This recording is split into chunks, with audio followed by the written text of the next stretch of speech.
हे ईश्वर, हमें आत्मशांति दो उन चीजों को स्वीकार करने की जिन्हें हम बदल नहीं सकते, हिम्मत दो उन चीजों को बदलने की जिन्हें हम बदल सकते हैं, और इन दोनों में भेद जानने की सद्बुद्धि दो। तेरी इच्छा चले प्रभु, हमारी नहीं।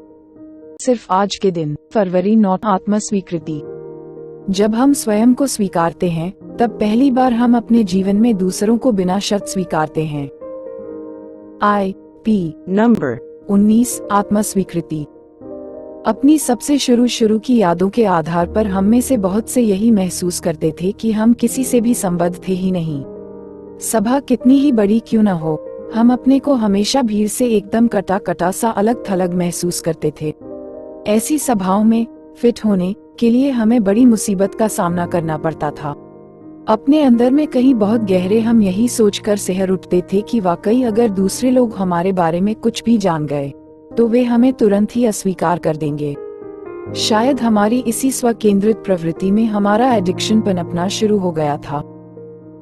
हम में से बहुत से अपने अलग थलग पड़ जाने के दर्द को छुपाने के लिए अवज्ञा का दृष्टिकोण पालने लग जाते थे। फलस्वरूप हम दुनिया भर से कहते फिरते थे, क्या तुम्हें मेरी जरूरत नहीं है? ठीक है, मुझे भी तुम में से किसी की जरूरत नहीं है, किसी की परवाह नहीं है। मेरे पास अपना नशा है और मैं अपनी देखभाल खुद ब खुद कर सकता हूँ। ज्यों-ज्यों हमारा एडिक्शन बढ़ता गया, हम अपने चारों तरफ उतनी ही ऊंची दीवारें खड़ी करते चले गए। पर जब हमने दूसरे सुधरते हुए एडिक्टों से मान्यता प्राप्त करना आरंभ किया, तब वे दीवारें ढहनी शुरू हो गई।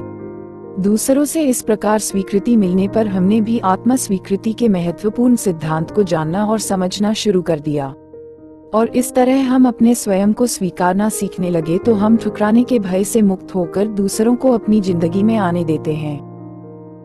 सिर्फ आज के दिन मुझे में स्वीकार कर लिया गया है। मैं फिट बैठ गया हूँ। आज अपनी जिंदगी में दूसरों का दखल देना मेरे लिए काफी सुरक्षित हो गया है। हे ईश्वर, हमें आत्मशांति दो उन चीजों को स्वीकार करने की जिन्हें हम बदल नहीं सकते, हिम्मत दो उन चीजों को बदलने की जिन्हें हम बदल सकते हैं, और इन दोनों में भेद जानने की सद्बुद्धि दो। तेरी इच्छा चले प्रभु, हमारी नहीं। Thanks for watching. Like, comment, share, subscribe at j10._91.